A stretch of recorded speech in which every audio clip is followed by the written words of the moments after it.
Hey everybody. All right, leaving the office here.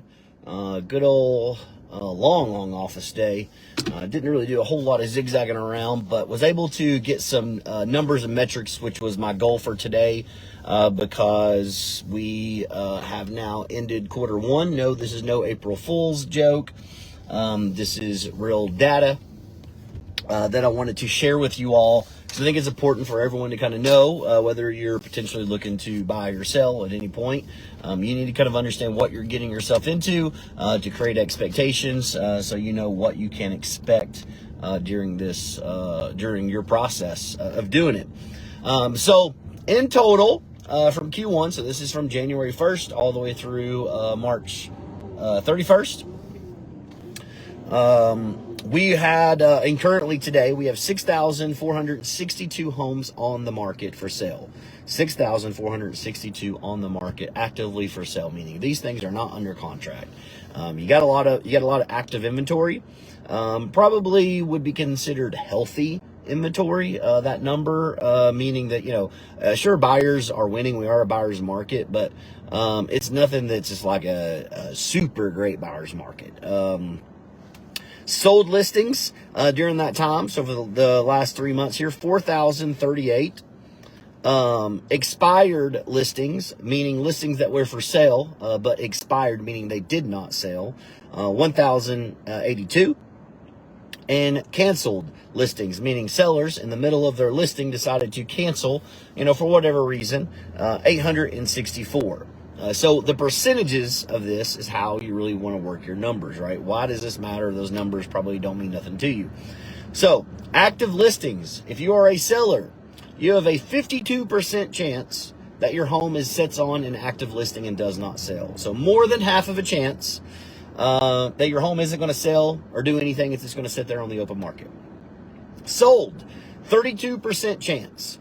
So you as a seller, if you were a seller in the last 3 months, you had a 32% chance of your home closing in the last 3 months. That's 1 out of 3. So you got to think, right? I'm a seller, and I realize like everyone's emotion about their home, and their home has the best yard, and their home has the best this, and their color paints the better blue of anyone they've ever seen. I get it. But buyers don't. Buyers don't care. Buyers are going to compare you with every home. They are not emotional because they think this is Johnny Lou Freebush's home. They don't care that Johnny Lou Freebush owns this home.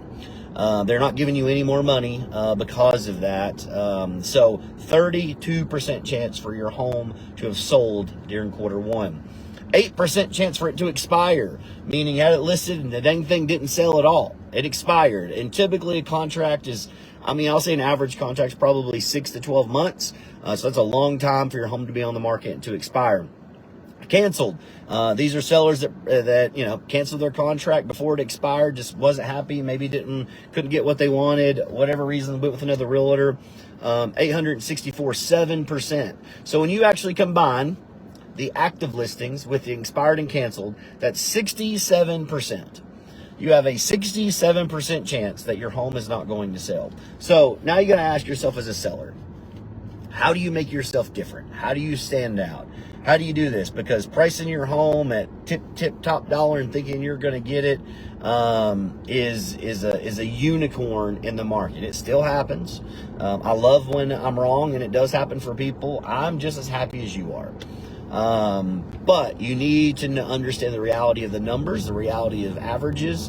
Law of large numbers typically always wins. Of course, there's always someone that hits the lottery, but there's always millions of other people who lose whenever they play the lottery. So you got to really have a good strategy. Again, a couple things I would tell, do an inspection. My gosh, please do an inspection. I would do it on my home. I'm not telling you to do it because I am a real estate agent that is worried about me trying to close your home to get paid. I'm telling you to do it because if I was a seller, knowing what I know today, if I was selling any home, flip home, personal home, investment home, I am doing a pre-inspection on my home, 100%. And I'm fixing majority of stuff that I know that a buyer's going to want, and then the rest of the stuff that I know the buyers may want that maybe doesn't make sense to fix, I'm going to offer credits for. I'm going to get ahead of it. That way I don't have a fall through. I don't want to mess, because right now, quarter two, this is the hot season, right? Sellers, this is your best chance. This is your best quarter to get the most money for your home. There is no other quarter that's going to get you the most per list price on averages. This is national data. It's this quarter. So you better take advantage of it, and you better be prepared. Do a home inspection. Do some landscaping. Go ahead and do the touch-up paint. Again, depending on your price point, these things all vary on what you should and shouldn't do. A buyer, I had a second listing appointment today with a seller, almost $1.3 million home. It's a totally different conversation that I'm having with them versus someone that's listing a $200,000 home. Completely different conversations on what the buyer's expectations are going to be. You got to spend a lot more money in some prep, almost like a staging per se. I'm not a big stager, but you know what you have to work with. Spend some money on some landscape and freshen it up, because those buyers have high expectations. $200,000, people just want a home that's not falling apart and that's decent. So again, different levels. Pricing it, offering concessions up front for buyers' closing costs, going ahead and knowing how all this game is going to be played. This is very, very important stuff in order to be able to do this. Now, I say all this, and you're like, Steven, on Monday you just did a video and you're saying how the market's heating up and all this, right? Yes, it is.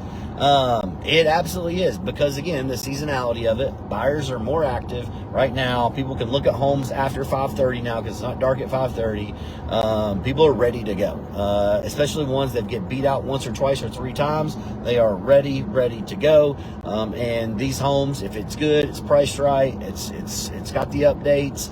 People don't have to do work. Here's the thing: people don't have money to do work to homes. So if your home needs work, you better build in a whole lot of kickbacks and hope you're able to find someone that don't mind doing the work or has the contracts to do the work. Otherwise, it's not going to sell. That's the reality of it. But I thought these numbers were very interesting. I wanted to share them with you. I mean, basically, as a seller, you list your home in quarter one, you had a 33% chance, call it 1 out of 3, to sell it. That's pretty shocking numbers. That's about what we've been averaging, though, for 2025 and 2024. Very, very low transactions numbers, especially for the amount of growth in the population, the amount of new construction that gets added every year, even especially in our area, because building codes are very relaxed and very light as far as giving building permits and everything. So we have population increasing, we have homes increasing, but yet we don't have transaction increasing. That is typically, again, set up for prices to start kind of coming down. So keep that in mind. If you ever have questions about real estate, holler anytime.